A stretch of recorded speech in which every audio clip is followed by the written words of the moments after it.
What is going on, everybody? Welcome to another viewer suggested video. If you're unfamiliar with this series that I'm currently doing, what I've been doing is asking you guys, the viewers, exactly what you want to see instead of coming up with just whatever I feel like making at the time. So make sure you're subscribed to the channel. Make sure you have the bell icon on. That way you'll be notified whenever I make the community post looking for the topic of the week. So I make the topic post after my video comes out on Sunday, and then by Tuesday night or Wednesday morning of the following week, I will select a video topic. I will comment on it, let you know that yours has been selected, and let you know when it is coming out so you can check out the video. Before we get into today's video, I want to take a minute to thank the sponsor of this particular video, eWin Racing. eWin Racing makes amazing gaming chairs and desks for the gamer just like you and just like me. I personally have 3 of these chairs in my possession now. I have one in my office at work, I have one in my office at home, and I even picked up my wife one because they are absolutely great. These chairs have awesome upholstery. It is beautiful. They have tons of different color schemes, different models of chairs, based on what kind of person you are. Are you a big person? Maybe you're a small person. It all doesn't matter. You can find a chair that will fit your body type, no problem. So if you're interested in one of these chairs and you want to ask about it before you buy one, please comment on this video down below. Let me know what your questions are. Like I said, I own 3 of these chairs now. I can pretty much answer anything you have to throw at me. Got the experience behind it, and I definitely stand by this product. I'm absolutely in love with all of the chairs that I've gotten from eWin. So if you do decide that you want to grab one of these chairs, head over to the links in the description below. Make sure to use code AsukaYen for 20% off of your entire purchase. Doesn't matter whether you get a chair or a desk or maybe multiple chairs. 20% off no matter what you get. All right, so let's get into today's content. Our content suggestion for this video comes in from Aaron Carley. A video that goes through the boss list or common PVM activities, but in order of your most hated to favorite, with a bit of info about why, rough profit, and time per kill. This is a really good suggestion. If you guys didn't catch the video from yesterday, I actually did 2 suggestions for this week because I couldn't decide which one I wanted to do. So this is today's suggestion, and I think I've got a pretty good list for this. I've done a lot of bossing, a lot of PVMing in the 20 years that I've played RuneScape. So I think my list is pretty solid, but as always, if you disagree or if you have something to add, leave it in the comments below. I do love reading your guys' feedback.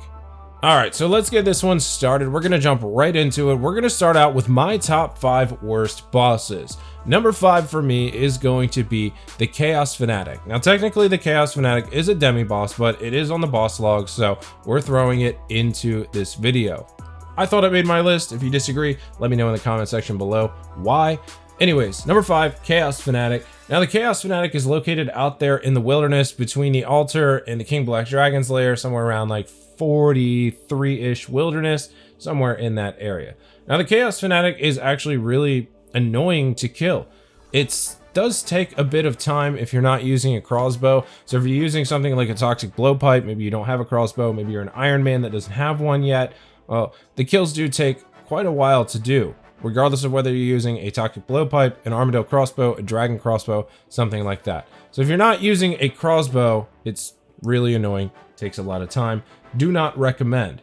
Now, the average Chaos Fanatic kill right now is worth 11,709 GP. If you do happen to be on a Konar task, it's 13,113, which is absolute crap for anything that is considered a boss. Now, my reasoning behind this being number 5 is 1, because if you don't have a crossbow, it's really annoying to kill. There is only one mechanic that you have to get out of the way of, but even still, the defense is pretty high. I believe the defense level is 220, somewhere in that area. So kills take a little bit of time. Now, for me, it's located out in the deeper part of the wilderness. The loot table really should be better.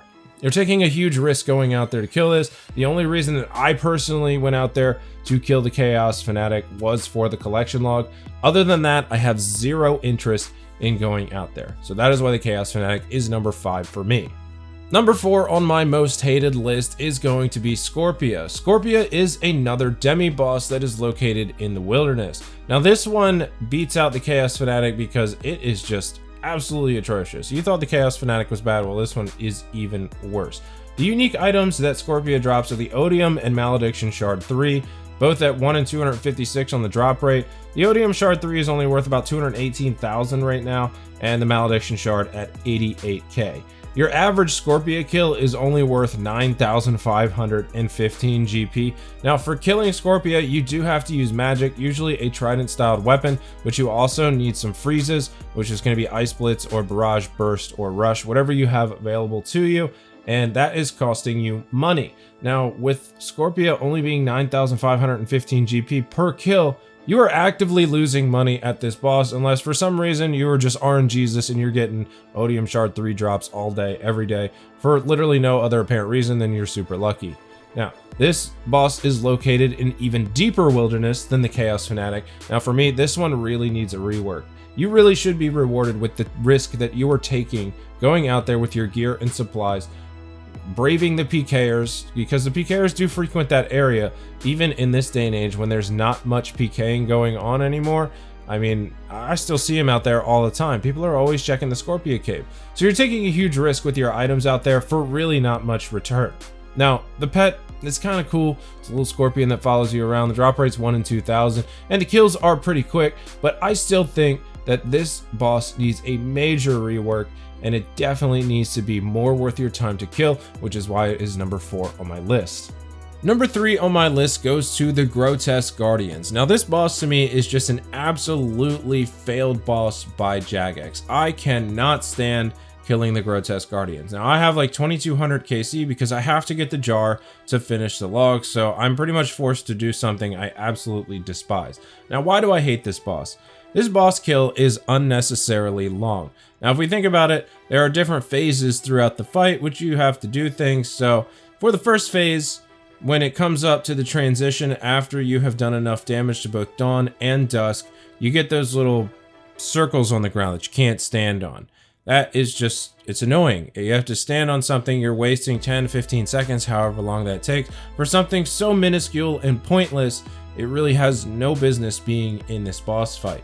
The second part is at the end of the second phase when you kill Dawn. So once you kill Dawn, Dusk goes into this fit of rage where he kind of throws you out into the fire. Why do we have to sit there and watch Dusk cry and whine that his girlfriend has been killed? I really think that Dusk should just immediately throw you into the fire pit. You're wasting time. So you're taking a boss that should probably only take a minute to a minute and 10 seconds to kill, and you're easily making the kill somewhere between a minute and 30 seconds and 2 minutes. Now, the only thing I will say that Jagex did right about this is they did shorten the phases a little bit ago, and before that it was way worse, and I couldn't even kill him at that point because it just made me so mad on how long the kills took. Now, as for the average value, you're looking at about 57,000 GP per Grotesque Guardians kill, but that is including the rare drops. So regardless, you're not really making that much money because they are kind of expensive to kill. You need to use Divine Potions, you need to use Prayer Potions. The best in slot range weapon is still the Toxic Blowpipe because Dawn's defense is pretty low. So you're using Scales and Darts, and if you want to skip the Orb phase, you have to use Dragon or Amethyst Darts. Amethyst Darts aren't really that expensive, but if you want the best chance, you're using Dragon Darts, super expensive. So you're really not turning a huge amount of profit at the Grotesque Guardians for something considered a boss. Really needs a loot table buff and really needs a mechanic buff. Number 2 on my list goes to the Abyssal Sire. And if you thought I talked a lot of crap about the Grotesque Guardians, boy, do I really hate this one. I'm so glad that I was lucky enough to finish the collection log for this one early, because I've seen people submitting to my unluckiest players 6,000-7,000 kills at the Abyssal Sire without pets, without jars, and I cannot fathom the amount of patience that it takes you guys to do that, because I like to grind, but that is just on a whole nother level for me. That is a different universe of grinding for me, and I salute you guys for doing it, but I could not do it. Now, the Abyssal Sire is located so far away, okay? You have to teleport into the Abyssal Nexus, then you have to run all the way down to the end of one of those tunnels to get to the Abyssal Sire. Why? Why do we have to run that far? I mean, even the loot isn't really that good. And the respiratory system, I get that it is, I guess, a mechanic of the boss, and they wanted to put something in a little bit different, but I really don't see the point. You have to go around and kill these things. You have to stun the Sire to do it. It's just another fight that is really unnecessarily long. Now, the Abyssal Sire average kill is worth 86,328 GP. So that's not too bad, but excluding the unsire drops, the average kill is only worth 48,000 GP. So you're looking at a huge drop there if you go dry on the unsireds. Now the unsireds also have to include bludgeon pieces. You don't immediately get a bludgeon, you have to create the bludgeon in 3 drops. I would much rather have the Abyssal Sire drop a bludgeon itself for 1 in 1001, just like the Hydra's Claw or something like that. Why couldn't we do that? Why do we have to create it from pieces? Some people go incredibly dry on that. It's just a mechanic that really bothers me. You have to create a weapon from 3 pieces that could take you God knows how long to get. So for the Abyssal Sire, really eliminating the respiratory systems and the incredibly long run to get there would really do it for me, and I'd probably enjoy that boss afterwards, but there's just unnecessary mechanics in it for me. And for my #1 most hated boss, and I'm sure some of you out there probably saw this one coming, it is going to be the KALPHITE Queen. The KALPHITE Queen just sucks.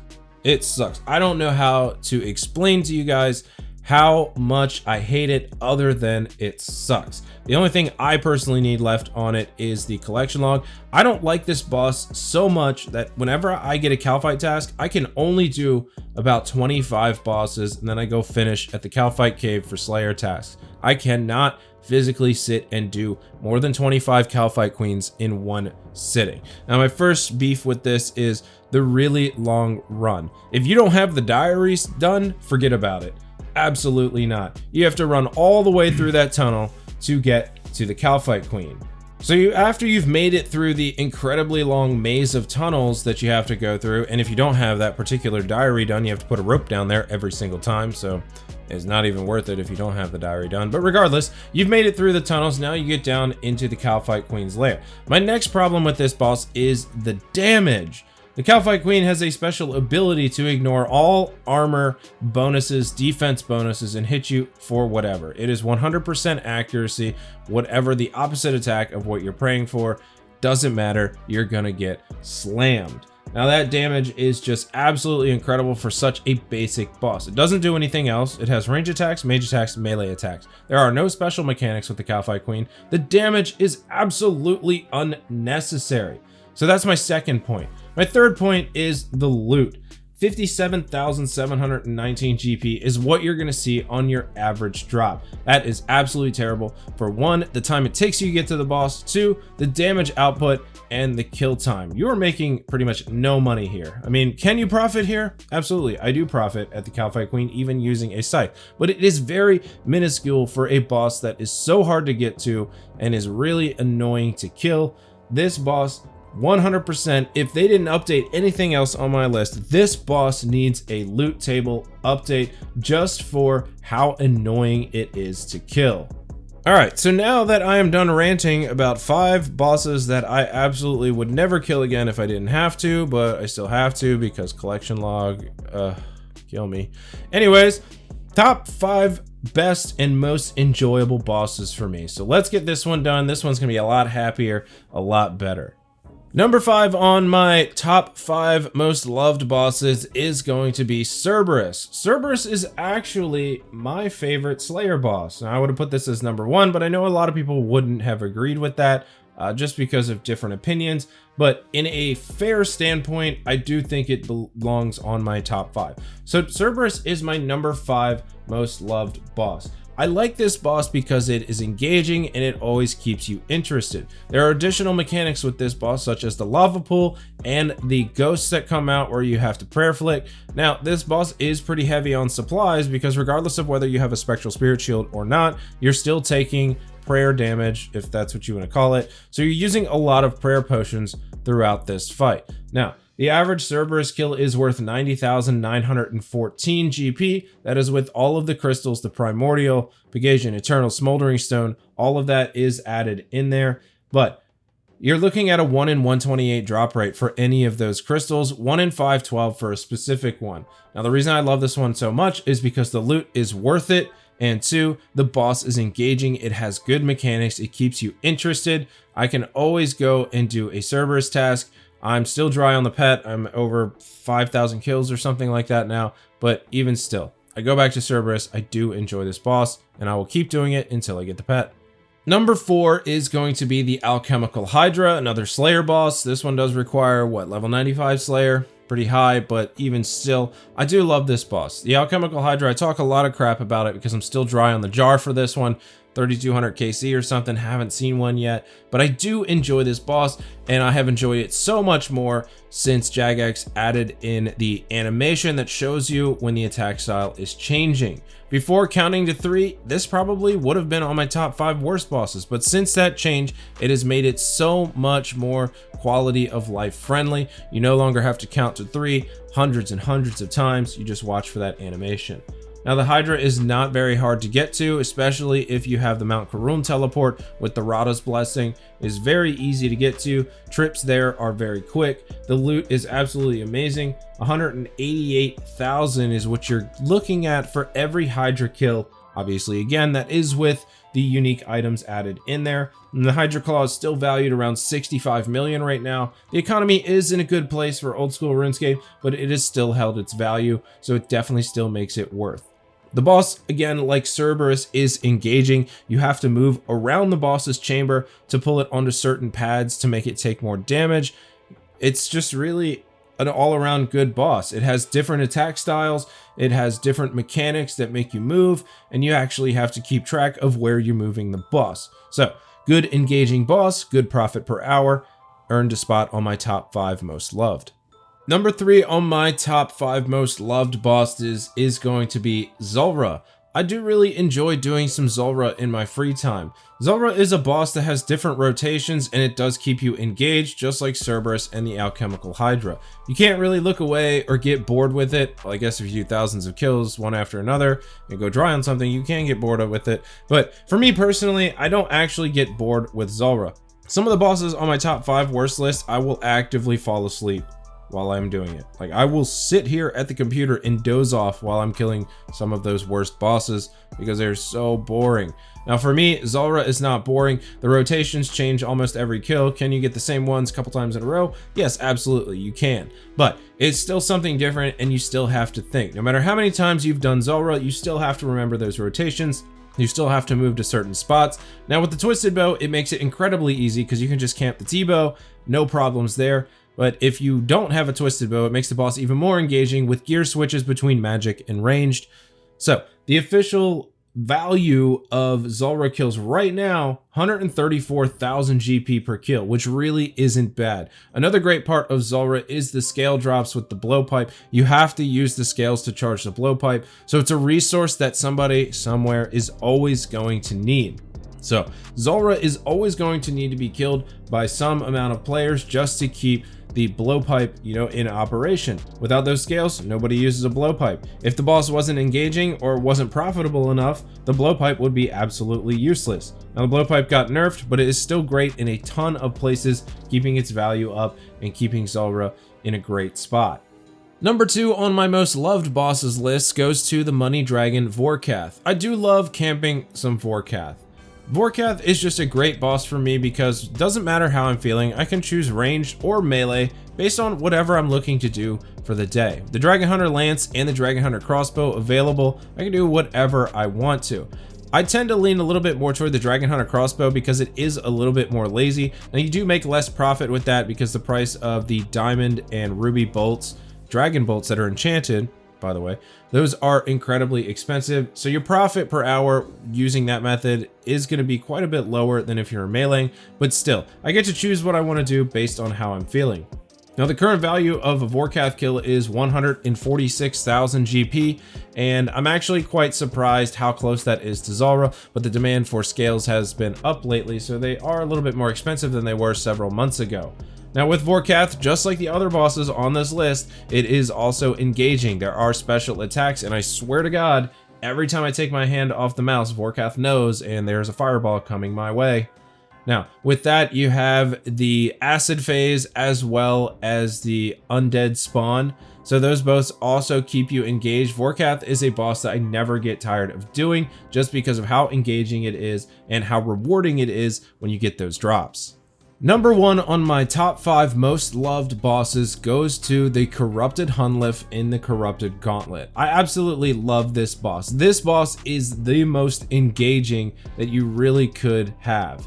This one, you have to pay attention to your attack count. You have to pay attention to the Crystalline HUNLLEF's attack count. You have an attack that will turn off your prayers. You have to pay attention to the floor. You have to pay attention to the special attack tornadoes that it throws out. You really have to use your head for this one. You have to be engaged and focused to successfully kill the Corrupted HUNLLEF. Not only that, but actually getting to the HUNLLEF throughout the Corrupted Gauntlet is a challenge in itself. You have to go around and find your resources. You have to get the right armor, the right weapons, all in a set amount of time, not to mention the potions as well as food for the boss fight. My absolute most favorite part of this boss is it literally takes you nothing to kill it. You don't have to put any inputs into this. No profit. You don't have to put any inputs into this. You don't have to use any of your own gear, any of your own supplies. This boss is 100% pure profit. After you finish the Song of the Elves, it doesn't matter if your account has been compromised. Somebody stole all of your money. It doesn't matter if you went PKing, lost your entire bank. If you have access to the Corrupted HUNLLEF, you can go do the Corrupted Gauntlet, and you are looking at an average of 850,000 GP for every single gauntlet that you complete, providing it is the Corrupted Gauntlet. So that is my most favorite part about this boss. It doesn't matter what you have in your bank. If you have access to the Corrupted Gauntlet, you can go kill this thing over and over for nothing but pure profit. All right, everybody, that is going to do it for my top 5 most hated and my top 5 most loved bosses in old school RuneScape. If you have any opinions on this, please let me know. I'd like to know what you guys think. Was my list something that you could agree with, or would you change it up a little bit?